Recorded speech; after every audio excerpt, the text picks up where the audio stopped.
Emma and Tom Talk Teaching, a podcast about all things education, presented by Emma O'Dooher and Tom Breeze. Episode 6, Using AI Responsibly with Mark Lester.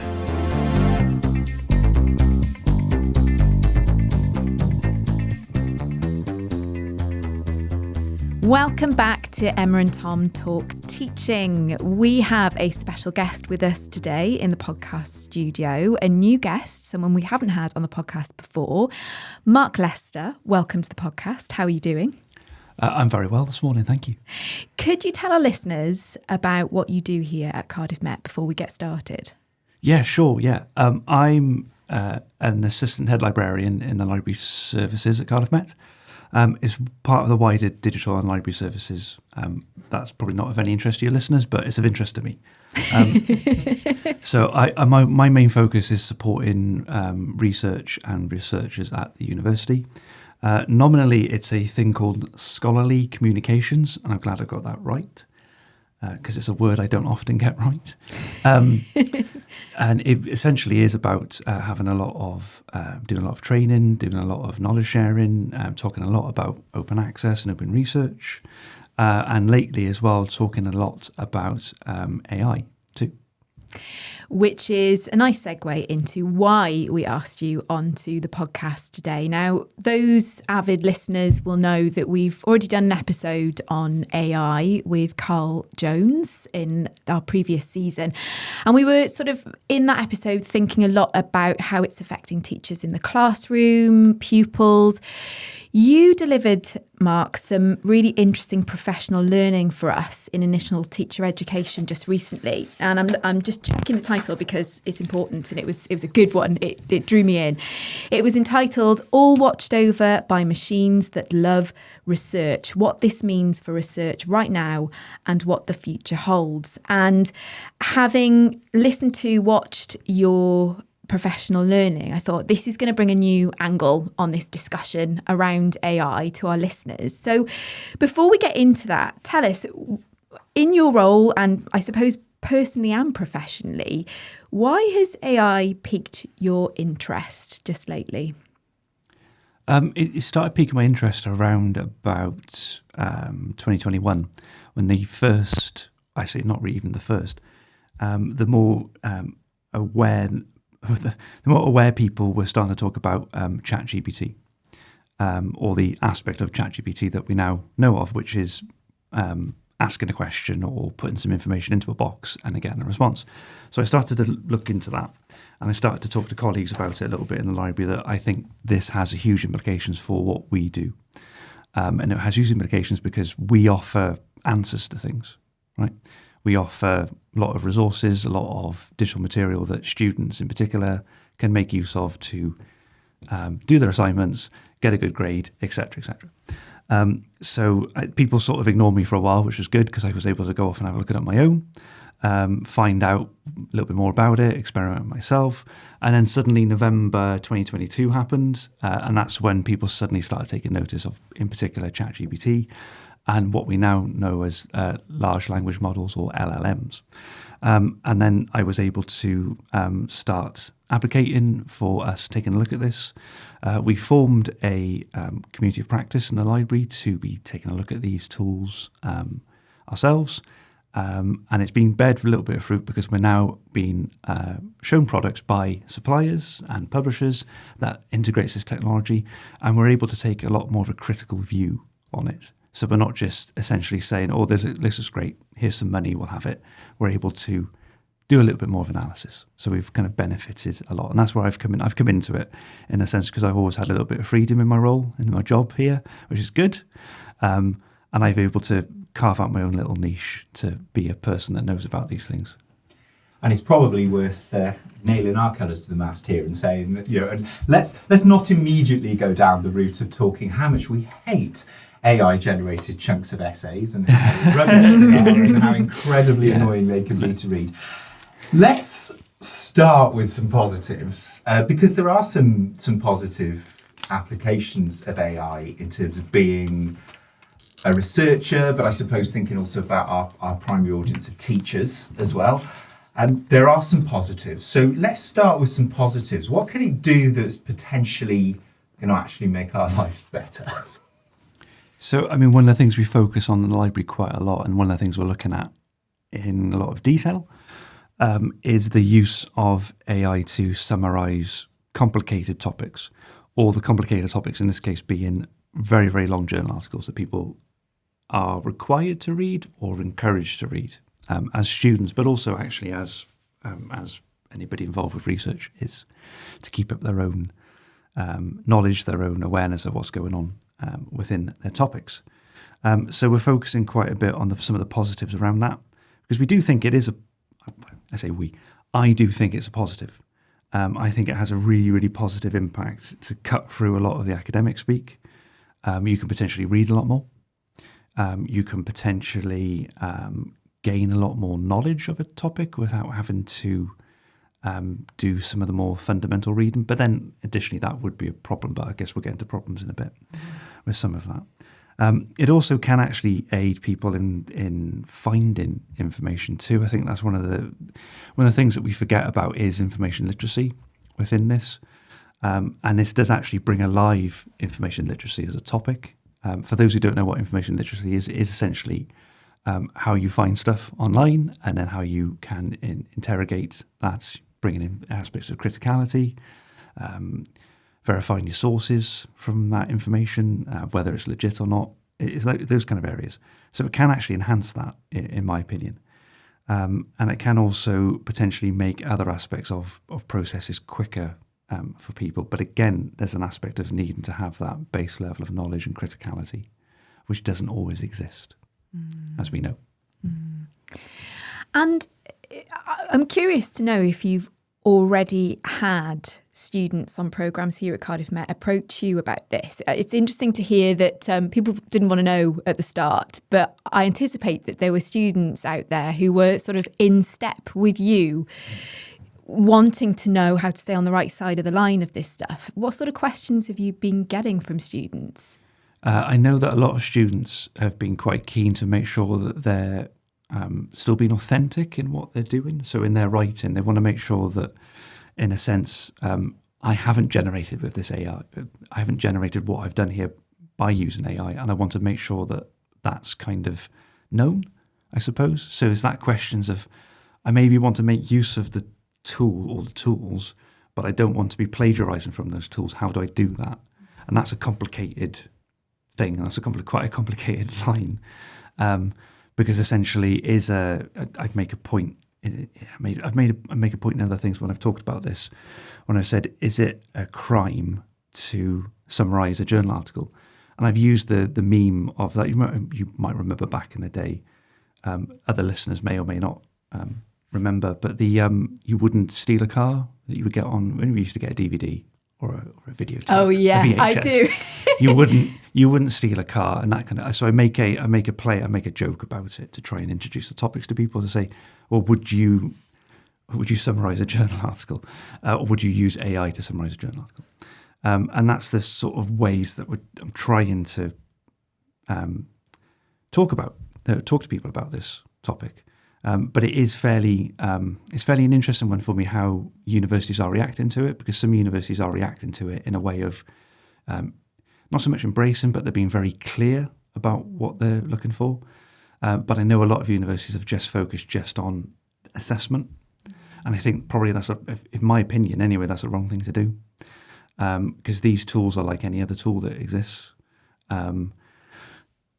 You'd need to talk to your students about it. And if you just talk about it in terms of an assessment, you're going to find ways around that, aren't you? You're going to find ways that you can bend the assessment rules.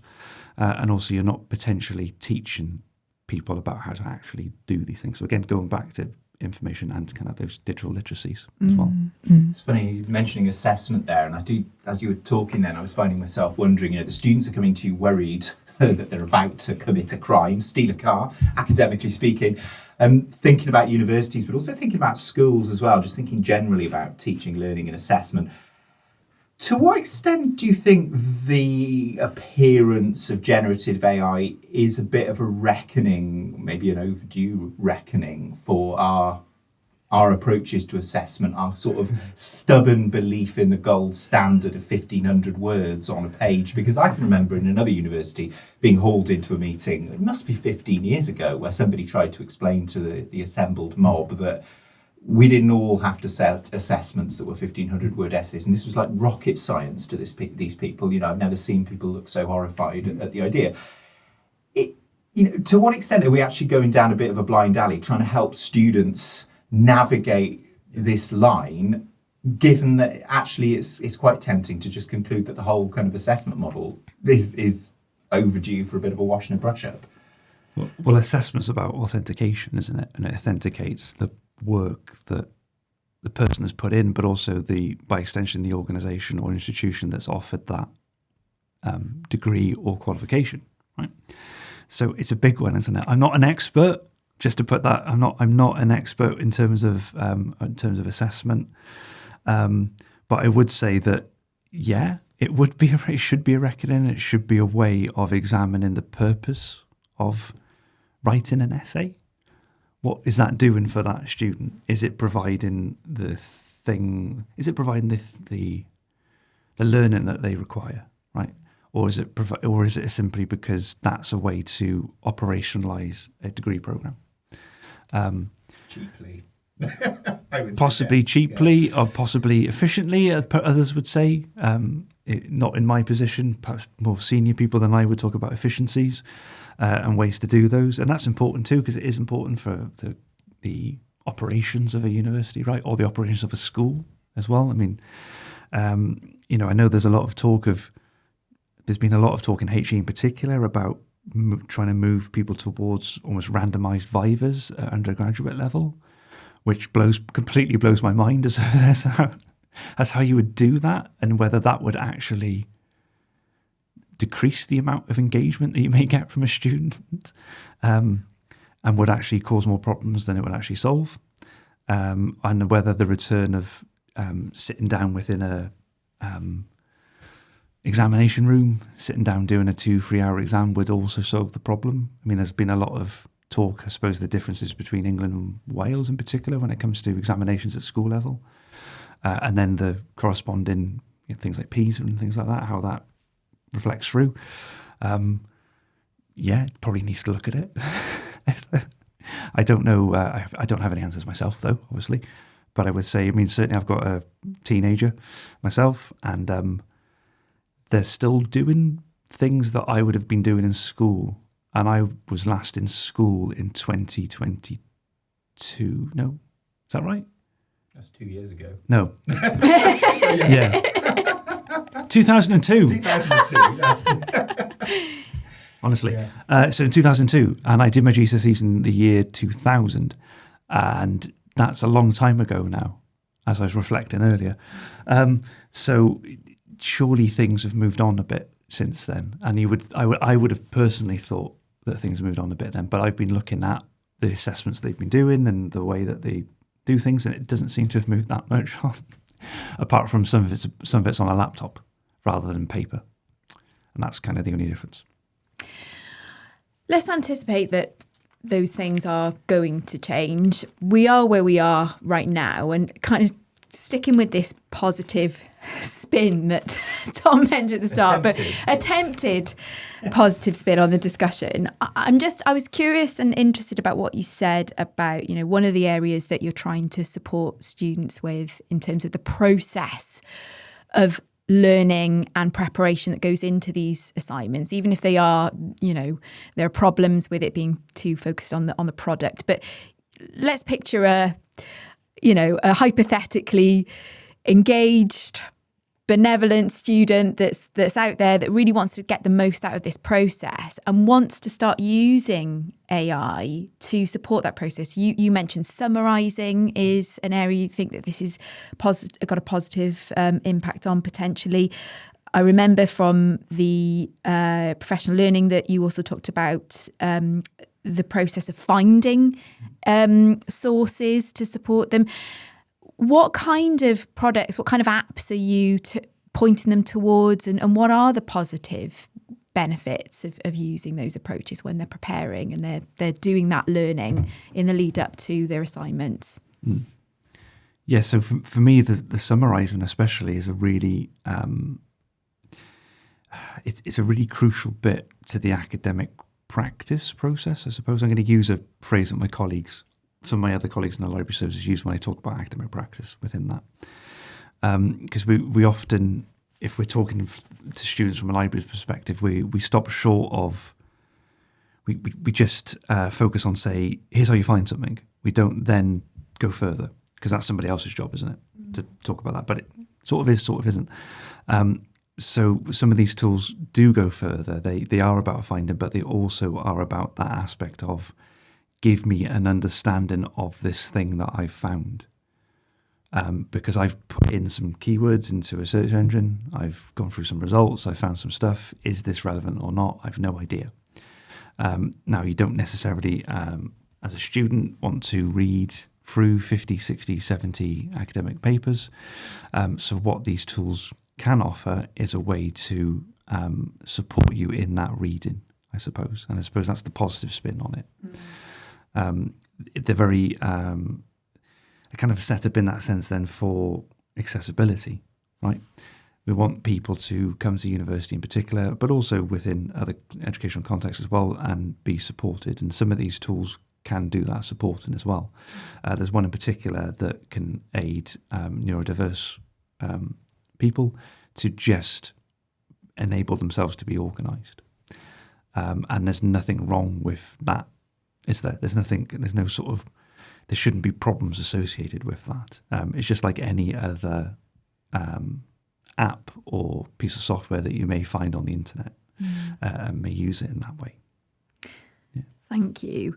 I think we're probably going to have to go there on the potential problems with using some of these tools in this context. But before we do, you painted a really interesting and sort of multifaceted picture of the context that we're in at the moment, and some of the sort of bigger world problems that AI is causing. And they were things that hadn't actually occurred to me when we were having that conversation with Karl Jones, not because he didn't bring them to the fore, but just because they weren't on my radar. And I think it's maybe important for us to highlight or for you to highlight some of the things that you started your presentation off with that are real, potential real world problems with AI. Yeah, so I mean, it's all fun and games until somebody does something really bad, and there's really lovely examples out there of people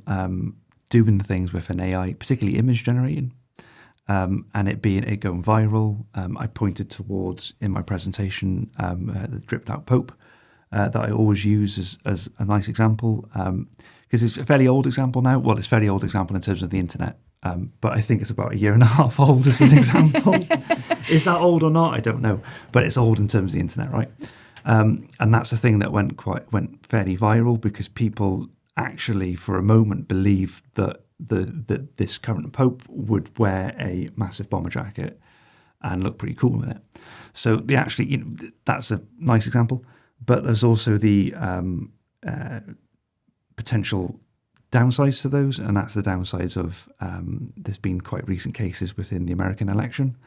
One of those being one of the candidates in particular, or one of the candidates' supporters in particular, image generating to be pretty convincing photos that can be shared online and completely false, completely and utterly bring a false narrative. And that's fairly easy to verify, right? That's quite an easy thing to do. But it's the issue is when it goes further down the chain to people, and that's local communities sharing it, right? So that's that sort of aspect of where bad actors could use this technology to share a mock-up of a newspaper, mock-up of a online article, because this is what happens quite a bit within this.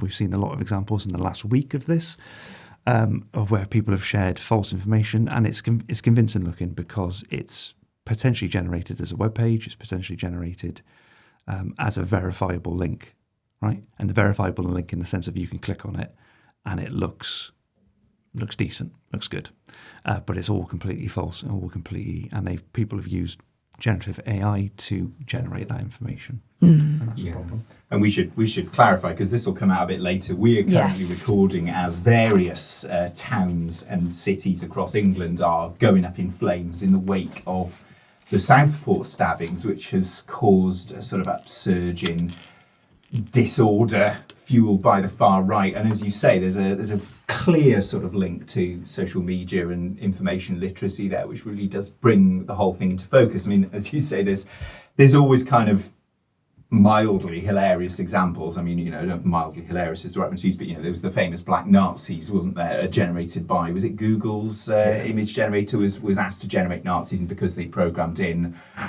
sort of diversity algorithms, the Nazis came out as black people and that kind of thing. But then looking at the more subtle end, going all the way back to when you were talking about the abilities of AI to summarise an article, am I too tinfoil hatted to ask, well, whose summary gets summarised at you? Whose views? It's a bit like, in this country, we sort of know that the papers have a political view and the broadcasters are not supposed to. We sort of know that in America it's the opposite way round. Whose view do we get, subtly or unsubtly, when somebody's summarising our journal article for us? Yeah, that's a really good point. So what should happen? This is one of the things with some of these tools. They're very much black boxes. So the commercial products, for commercial reasons, the companies wouldn't release how they're actually doing some of this work. To clarify, some do, and some are much better, and they provide elements of their code. They provide elements of what data sets they've used within their algorithms. So you can go and look and plain English as well, not so much in sort of tech speak. But a lot of them don't. In terms of a generative AI model summarizing an article, you wouldn't know why it's picking out certain things. It's picking out certain things that potentially look good in that sense, or potentially would, I suppose, encourage you to keep using the tool as well in that sense, because you're going to want anything that provides a positive response or a positive feedback loop, you're going to want to continue using, as we appreciate from other aspects of social media in particular. But there's no clarity there of how it's actually doing it. And then you don't quite know why it's emphasizing certain things. Now, for some topics, that's going to be okay because they're uncontroversial topics. But for most topics that are published in research, they could be considered to be controversial. There's a lot of climate change research. I'm going to use that one as an example. But there could be lots of other research in terms of research into human intelligence, research into any aspects of race, class, gender as well. It's a massive area to worry about, I suppose, in how it's summarising that and what it's giving you as the headline points from that piece that it is summarising for you. I was quite struck, actually. You demonstrated an app, and I can't remember what it was. You'll probably remember, where you can put in a PDF of, and I think you used a report, a Welsh Government report, it might have been, let's say. And what you're then able to do is to sort of ask questions of that source, and it will summarise it for you. And one of the things that you asked it was, tell me the recommendations from this report. And I think that, let's say that there were 14, it only pulled out like 7. So, in tandem with Tom's question, the concerns there, how do we sort of develop AI literacy and criticality around it amongst students? And what sort of conversations are you having in the library where people are coming to you with these apps, wanting you to use them, trying to sort of sell them to us, as it were? And are you having to develop your own sort of regulatory framework or decision-making framework about whether you choose to bring them on board or not? So the UK HE sector does a lot of its thinking and a lot of its negotiations in terms of costs for a body called JISC. So what JISC have been doing at the moment is trying to start to provide not only a kind of national AI centre to help inform HE and FE, actually, in particular, about AI. But then there's the other angle of we're trying to help inform universities in particular of when they're procuring products, what to look for, what to question. But at the moment, it's still quite, it's still a little bit, it's a little bit uneasy out there, or it's a little bit, nobody's quite sure of the legalities around some of this. I make a point in other presentations when I've talked to people about this, that the growth of open access in research has been brilliant for the aspect of people have been able to find stuff and then been able to read it, which is great. But it also is actually feeding the machine in that sense. It's feeding AI. And whether that is legal or not is quite a big debate at the moment. It's quite a live debate at the moment. I'm not a legal scholar. I'm not a lawyer, but in my opinion, a lot of the times the use cases that are coming out are actually perfectly fine in terms of what these companies are doing because of how the work is licensed and made available. But it's not really in the spirit of perhaps how people intended their work to be used, I suppose. And then that's an aspect that we're seeing. We're not quite seeing it yet from locally from anybody asking us, but I'm sure conversations are going. I'd love to have more conversations, and we probably will be in the future with anybody who publishes here, how we can talk to them about what the publisher may do with the work as well. There's been, just in the past little while, there's been some notable cases of some fairly big academic publishers, I won't name them for obvious reasons, who have licensed their content to pretty big companies, including one of the biggest in the world in Microsoft, to use in their AI technology.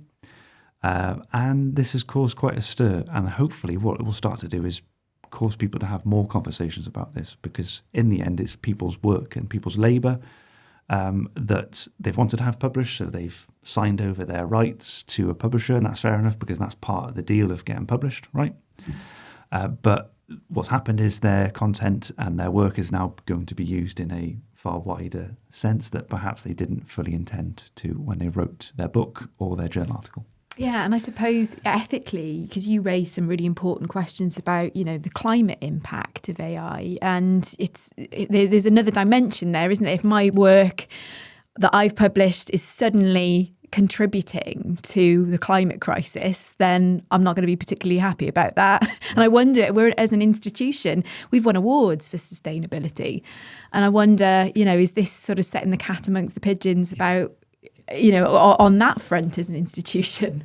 It's an extreme. It's an extremely live debate, but it's an extremely live debate in the sense of it's been mentioned on either some sort of Teams conversation in a thread, or we've mentioned it when we've had meetings and we've been talking about stuff, or just generally having a chat in a coffee shop.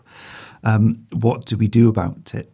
Because it does have our digital resources alone have a significant environmental impact in terms of what we subscribe to and what the environmental impact of having all of that stuff on a server somewhere, or more accurately in a data center somewhere. And this is data centers that are the problem, or potentially the problem, depending on who you talk to.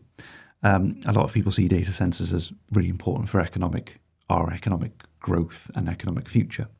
Others would say that those data centers are using more water than some towns, and isn't that an issue as well? And then thusly using more energy as well. So it is quite a live debate, and we are very conscious of that when we're talking. Also, when we're trying to talk to suppliers, it's more, your product's nice, but can we see some environmental impact of these?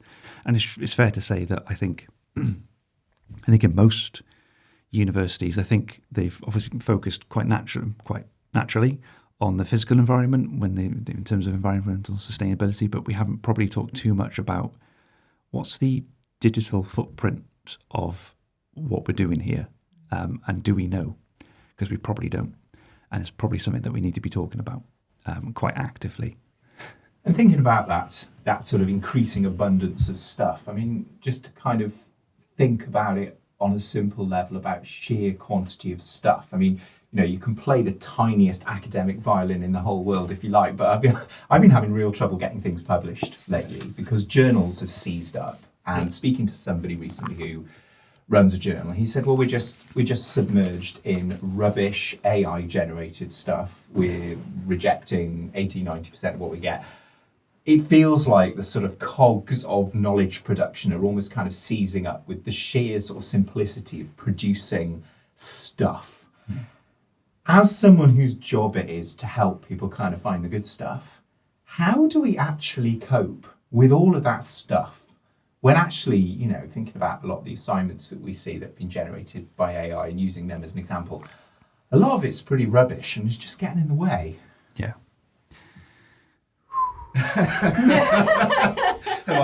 I've hit on your biggest job problem there, I think, maybe. If I'm honest, Tom, it's a thing that doesn't keep me quite up at night because I'm not that sad, but it does keep me occupied in my thoughts when I'm working, because we pride ourselves on providing access to good quality resources. But you are right. There's that other aspect of, well, how are those resources being generated, and are they of a sufficient standard to be providing to students? And everyone's relying on everyone else to verify that, which is your point of how it feels, or it's not even feels. The reality is that the peer review aspect to research itself seems to be an issue currently. Well, it's always been an issue historically for lots of different reasons. It's never been speedy, but this is seemingly starting to inundate aspects of what happens. I mean, one of the solutions for me is that the universities reform how they do their work. I mean, massively.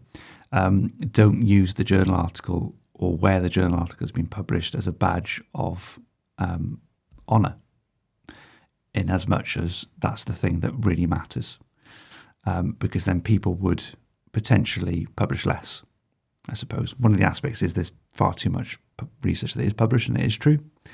There's far too much. And it's what has started to lead is not even a steady growth, almost exponential growth of retractions. Retractions being a thing that happens when the research is proved to be either false, fabricated, or somehow problematic. And it's fair to say that that's one of the aspects of having AI or having generative AI available, or massively available as it is now. The massification of it is that it is contaminating what's happening out there, which, for me anyway, it decreases the amount of trust that we can have in these sources. And for a university and how it operates in terms of its general teaching and assessment, and how it does its promotions, its aspects of how it talks about its work. There's lots and lots of things to think about.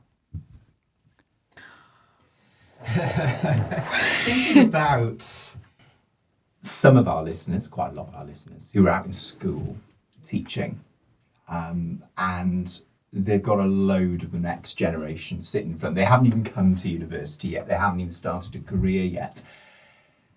This might be the biggest question of all, I don't know, and possibly the most unfair question of all, but from the position of somebody who deals in sort of knowledge and knowledge literacy and kind of living in a world of information, I suppose we have choices out there in school about what we actually do in that time we've got with our pupils. And once upon a time, I think we taught them facts, we taught them stuff, we taught them how to put that stuff together and then write it down very nicely and to communicate in that way. It feels like we need to have a little bit more of a think about what we do with that incredibly valuable time we've got with our young people in school. So from the position of somebody who's going to sort of take them from school and maybe send them off on that next bit of their journey, what do you feel is a priority for what we should actually be doing with young people? Presumably it's not generating big blocks of text anymore. Yeah. I suppose that's the Oh, that's a really good question. I have to think about that for a second. I'm asking you to be in charge of all of education, really. I suppose as a father of a 13-year-old Yes. as well. Yeah, what would you like them to be doing? Yeah. What shouldn't they be doing? I wouldn't like them to be doing an example that I will give, and that's when they started I won't mention the school. When they started in the school, they were a year 7 and they were in a art class and they were researching an artist. So what happened is that all the kids immediately went and Googled the artist's name, which is what I would do. It's what anyone would do. But very fortunately for me, it's now become my go-to information literacy example because they were researching a particular artist, but every single pupil, almost to a person, found a Wikipedia entry for the person that was of an extremely similar name, but it turns out they were I think a figure skater. So these pupils had handed in an assignment that had summarised a person's life as an artist, also thinking that the person was also a figure skater. I'm quite happy to say that my daughter figured this out almost immediately and didn't do that. They actually went a bit further and I went, aha, that's what I do. Do you see what you did there? That's what I help people try and, or partly what I help try and people, or what me and my colleagues do, to read around and be critical in what they're seeing as a first result on a page. And that's only going to be more important to talk to pupils about. And I don't think we should shy away from that. I think a lot of the time, from my perspective, what we do within universities and as librarians in particular, we kind of think students wouldn't be interested in talking to us about this, so we won't do it.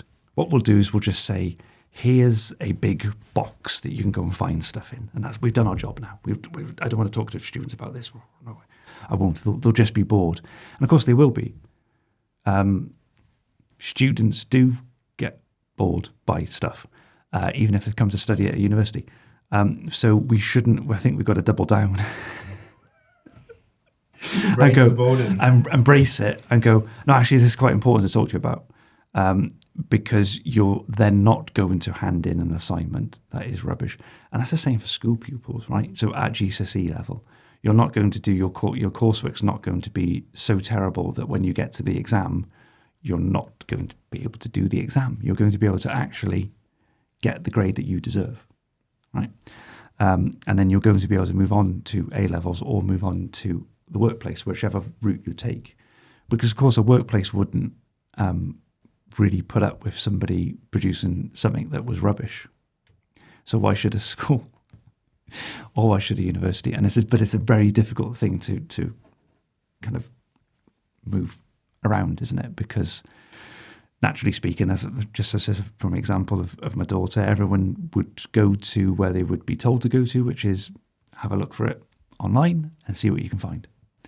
And I was aghast at the lack of digital literacy that was being taught within a secondary school. I thought at some point, I didn't mind it in primary school because it's okay. You as my son is 9 and he calls it independent research because that's what they call it.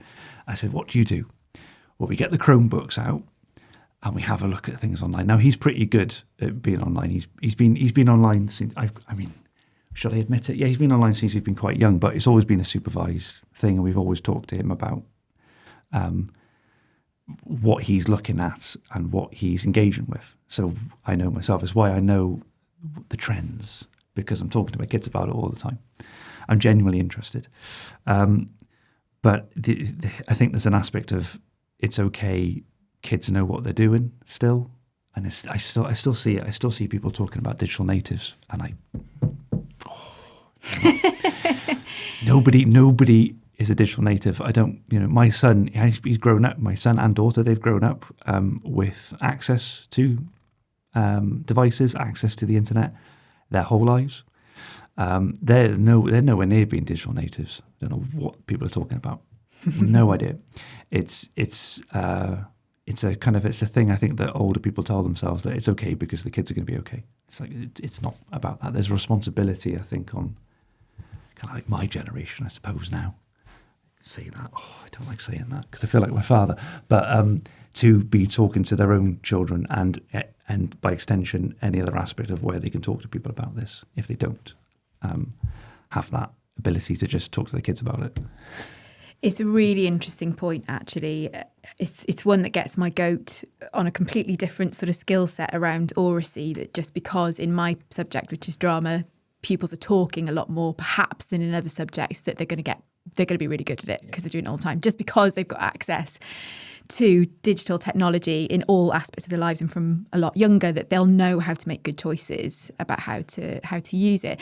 And your example was great there, Mark, actually, because we are big advocates in teacher education, particularly in secondary, of secondary subject specialists being teachers of digital competence, but in an authentic way, in a way that enhances what you're trying to do on a subject level. And there's a really great example of, research and artist, but maybe a missed opportunity around the digital skills that would have enabled them to do that really well and to benefit on a subject angle, but also from a digital competence angle. Yeah, that's it. Because when I was talking to my daughter about it, it sounded like a really interesting artist. And the things that when I was talking about it, that we found and we were talking about, there was fantastic. The artist puts their work online. It's all very open.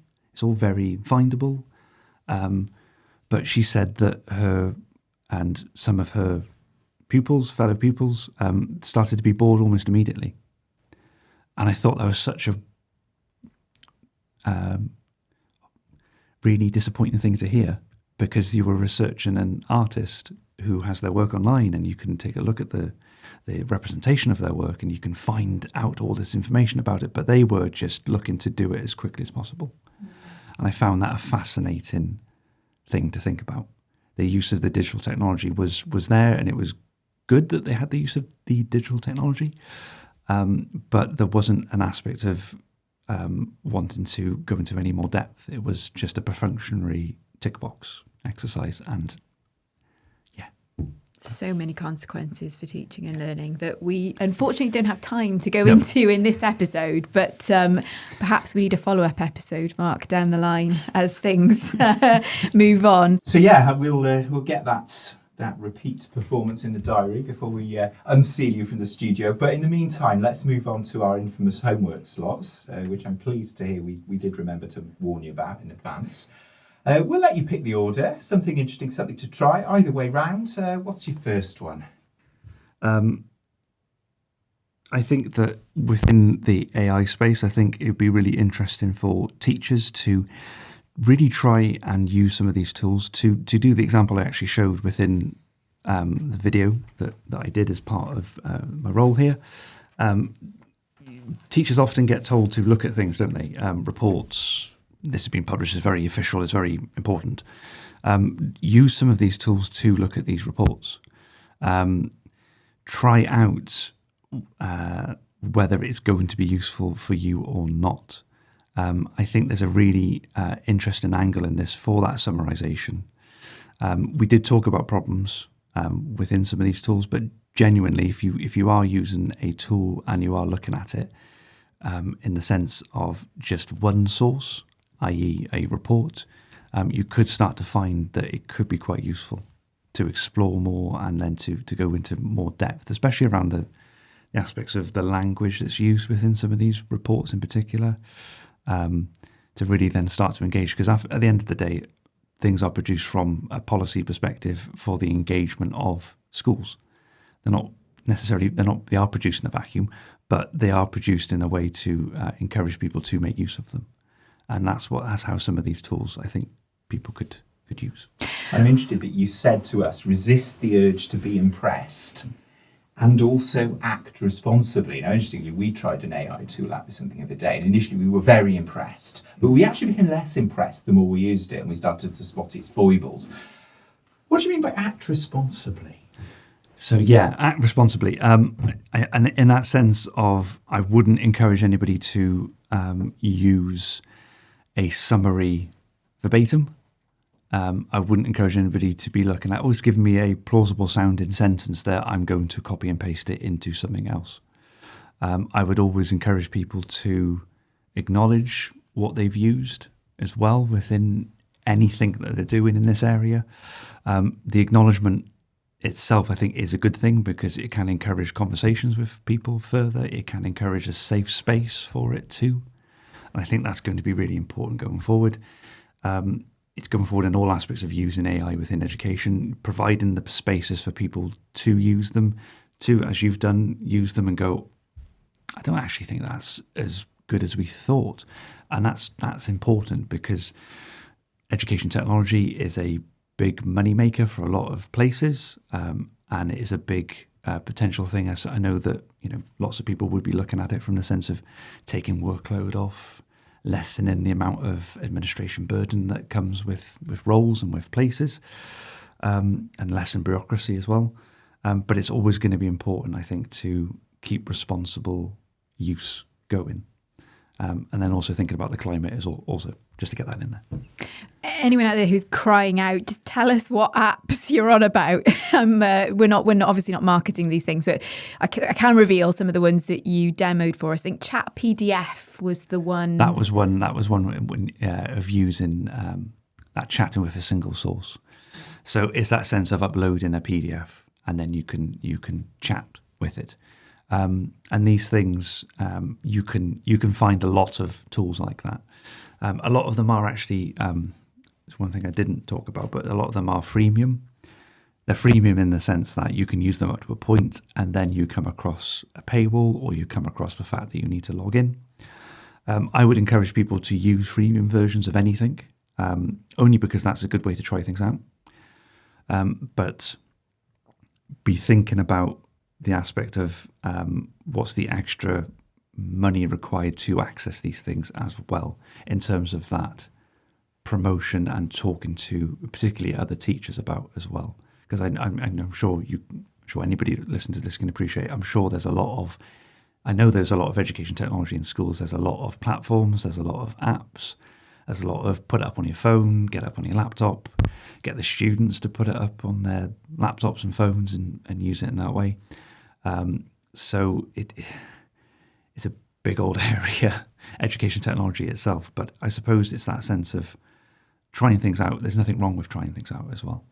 Actually, yeah, the risk of backing back into our deep discussion just for a second, this freemium versus sort of paid for is not something we talked about in the main discussion. But, if we're concerned about AI sort of burning up the planet so we can make funny pictures of the Pope, I almost feel like I'm almost more worried about the inequality that gets entrenched when some people get the sort of posh AI and other people get the less posh AI. Yep. And I'm thinking about academics, I'm thinking about pupils. Yep. I mean, we were talking before we started recording about the fact that in some countries, people are getting taught with AI and there's just somebody sort of supervising them. Well, what if they've only got the free AI? I mean, how worried should we be about that looming inequality coming down the line? It depends whether the current generation of generative AI goes forward as it is. There's an issue that's happened, again, sorry to refer to things that have happened probably way in the past by the time people maybe listen to this, but just yesterday there was a significant write-off of technology stocks. And those stocks included the usual Apple, Facebook, Meta, all that kind of stuff, Google. But there was an interesting one. There was also a significant write-down of NVIDIA, which are the chip makers. And these are the chips and the transformers that power the computational models that sit behind generative AI. There's a lot of people thinking that this is a bubble. And it could well be. So by the time you listen to this, it might not matter. It might not. Briefly, the biggest company. Richest company in the world. They've had I think nearly 25%. It's in the billions of a possibly actually maybe approaching $1 trillion. No, anyway, of a write down of their value. So we're talking about these tools as if they may exist going forward, but as we know, technology can come into existence, but also technology can disappear quite quickly. So it's going to be a fascinating thing to see. I think some of these elements of AI are here to stay within education, because I think the applications for education are there in both a commercial sense, well, actually, mostly in the commercial sense, and that's the thing that's to be mindful of. And that's the thing that could potentially still generate those inequalities, because people looking for a quick fix, people looking for you can run that essay that you've done rather than giving it to a tutor, you give it to an AI tutor. The AI tutor is going to give you a mark.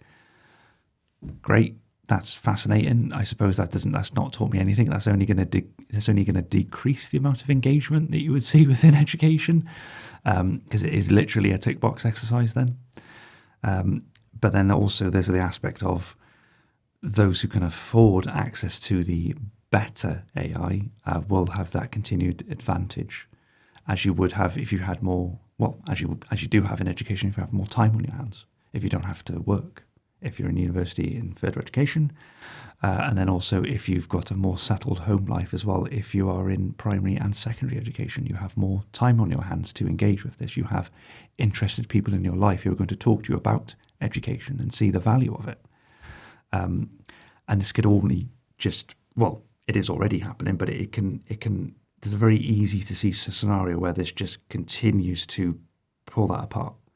And those inequalities that have always been there, those inequalities that we saw really very much during COVID and during the pandemic, of people not having access to certain devices, places where they could do their learning, that's only going to potentially widen. And that's probably the most worrying thing of it. And that's the thing probably we should be talking about more, how we could potentially use the technology to help, I suppose, but also, again, like I've sort of said, within there, resist the urge to be impressed as well by the technology companies too. They've, not to talk ill of anybody, but they've got very much a particular interest within education, and we should be very mindful of what that is. I think we've proven how wide-ranging and multifaceted this topic is by setting a precedent of going back into the deep discussion in the short slot. No, it's great. Hopefully it is for the listeners too. I'm sure it will be. Okay, so something interesting is left, Mark. Anything you've been consuming just lately that's worth mentioning to our listeners? I mostly consume. I mostly have time to consume television, so I've been consuming the show The Bear on Disney Plus. I've only watched up to the second season, but I've been absolutely loving it. I've mostly been enjoying the food aspect to it. For those who don't know, it's based around a restaurant in Chicago, and I've been loving the drama of it. It's absolutely. I tried to watch it with my partner, and they said they didn't like it, and I was crushed. I was absolutely like, what do you mean you don't like it? It's really good. They said, yeah, but it's just people shouting at each other in a restaurant, and it is a little bit of that, but that's why I like it. It's very much a bit of sort of comfort food, I suppose, in that sense, or comfort television for me, because it's completely outside of anything that exists in the world. In that sense, it's in its own. It exists in the world, but it exists on its own. So that's why I'm loving that at the moment. But I'm doing quite a lot of rewatching. So I'm rewatching a lot of old school HBO shows. So for those who are in the know, The Wire, Sopranos, I just completely rewatching those at the moment.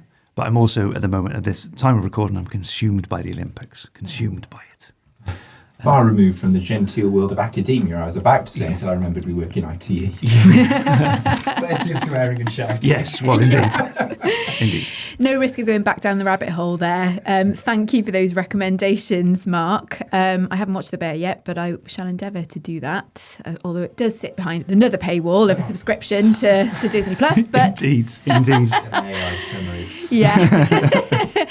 All right. Thank you very much, Mark, for joining us. That's no problem at all. And getting in the pain cave to have that deep discussion. Some of those things I think we're going to be talking about for decades to come. So thanks for listening. We'll be back with you in 2 weeks' time with another episode. Hopefully you'll join us.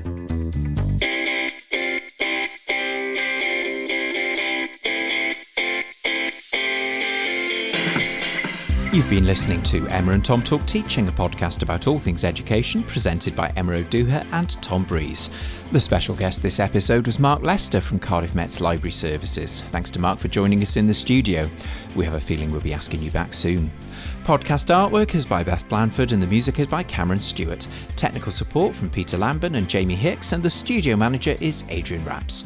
We'll be back in a fortnight with something else interesting. Until then, take care and enjoy teaching.